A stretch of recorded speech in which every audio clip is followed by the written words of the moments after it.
कभी कभी आपको ऐसा नहीं लगता कि आप इतना हार्ड बोल देते हैं कि यहाँ के एक मंत्री ने आपको कहा कि हम एफआईआर कर देंगे? कौन एफआईआर कर देगा?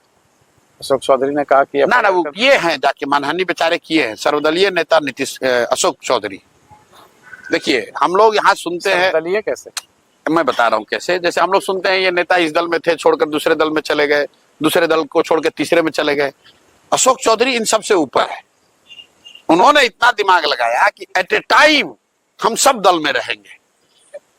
तो उनके पिताजी कांग्रेस में, ये खुद जदयू में, बेटी लोजपा में, दामाद आरएसएस भाजपा में, और अब कोई हमने बताया भाई एक आरजेडी बचा है, उसमें कोई भगिनी भतीजा बेटा भाई किसी को डाल दो। तो इसलिए मैंने कहा ये सर्वदलीय नेता है, किसी भी दल को वोट दोगे इसी को जाएगा। जैसे हम लोग कहते हैं ना भोजपुरी में कि घी चाहे दाल में गिरे भात में गिरेगा थाली में ही। तो अशोक चौधरी सर्वदलीय नेता है।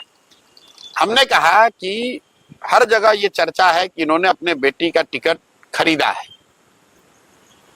और ये हमने नहीं कहा, आप लोग पत्रकार आप जानते हैं, प्रेस कॉन्फ्रेंस हुआ, पार्टी के लोग जो उस समय चिराग जी के पार्टी में थे उन्होंने ये कहा, प्रेस में छपा, लोगों ने इस्तीफा दिया। तो ये आदमी कहा कि हम जाके इनको प्रशांत किशोर पर मानहानि करेंगे, तो जा कर दो भाई। अभी दिलीप जायसवाल ने, आपने सुना होगा, कहा कि हम प्रशांत किशोर पर साइबर थाना में केस किए हैं। अब बताइए, इस भाजपा का राज्य का अध्यक्ष वो केस किया है और अभी तक पुलिस हम तक आई नहीं, हमारे पास आई नहीं भाई। या तो पुलिस उसकी सुन नहीं रही है, फर्जी बोल रहा था ये आदमी।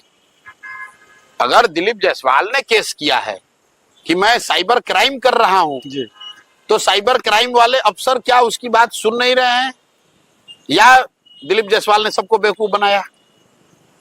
तो प्रशांत किशोर इस तरह की गिदड़ भपकी से डरने वाले नहीं है। प्रशांत किशोर यहाँ बालू माफिया नहीं है,